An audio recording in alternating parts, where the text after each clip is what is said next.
average, too. And the job market in Obama's economy, women aren't faring as well as other groups. During Obama's so-called recovery, women have lost jobs, even as men have gained them. In fact, men are gaining 4 times as many jobs as women, and over 750,000 more women are unemployed. Poverty, unemployment, fading hopes. That's not the change we voted for.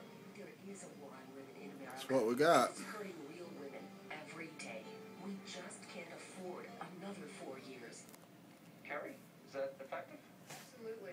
But I still think one of the things that they remember is this new polling that just came out is showing how married women are more likely to be looking towards Romney as opposed to, say, single women who will more than likely go towards Barack Obama. But that's very telling because remember what happened with the attack on Ann Romney.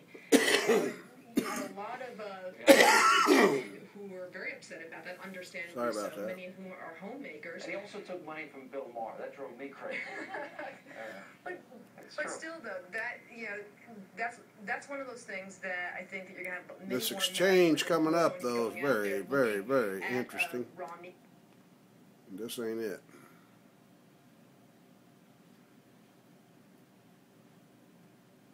This is it.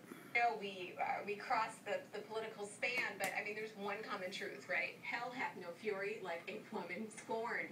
And I think the Republicans have consistently fought against women's issues during this cycle. You take contraception, reproductive rights.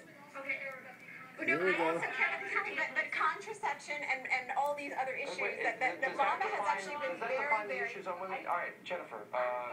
There are no women's issues. All issues are women's issues. That is insulting. First of all, polling shows women's #1 concern is the death.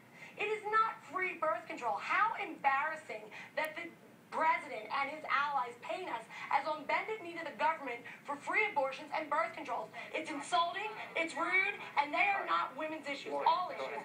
Oh, I agree with you 100%. You know, it doesn't matter if you're a working mom, a stay-at-home mom, a single woman, a married woman. The fact is, you're going grocery shopping, you're seeing food inflation, you're paying taxes, which are about to go up with health care and the Bush tax cuts, which are probably going to go up for those who are considered wealthy, over $250K in a household. Don't forget also that Julia campaign that the Democrats ran that was so condescending, implying that women would need cradle-to-grave care from the government. So you couple that with what they've done to the economy and how it's affected women, and I think that Romney has the ability. I don't know that he'll close it completely because he has a long way to go, but I think he can gain a lot. Let me ask Jacques, the first man to comment in the segment.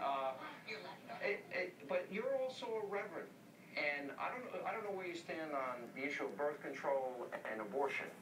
But is that how we now define women's rights? No, I think women define women's rights, and the fact is that women have defined women's rights. That's why there's a gender gap. And the gap it doesn't matter which side of the political spectrum you're on.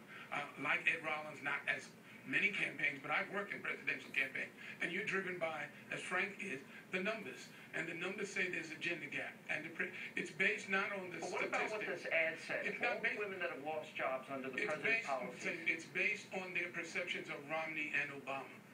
And based right now on the perceptions of Romney and Obama, that's why there's a gap on who they are. Real quick. You guys are spinning yourselves. I mean, the bottom line, as I said earlier, you guys are spinning yourselves. Well, we're all spinning ourselves, and we're sitting here debating the merits. There's a 30-point gender gap among single women between Obama and Romney. And the reason for that has to do with issues you may not like, you may not agree with, but the bottom line is contraception and the things Alexis mentioned do resonate. That is not correct. If you look at the Quinnipiac crosstabs, that's exactly what it said. And we only talk about the women's gap. Why is it that Barack Obama cannot get white men? Why is we always talk about the women's threat? Because the segment is about women, and the problem anymore. Hey, Rollins, real quick, and we got a break. The 2-to-1 gap among single women has had a lot to do with economic. Single women oftentimes don't have as much money. They are divorced. They're widowed. And what Romney has to do is show a sensitivity to their concern. The problem with this ad is too complicated. It's too long. It's not going to be a 30-second ad. And you basically got to make your points very quickly. If he goes out, he can close this gap. If he doesn't close this gap, there'll be a gender gap.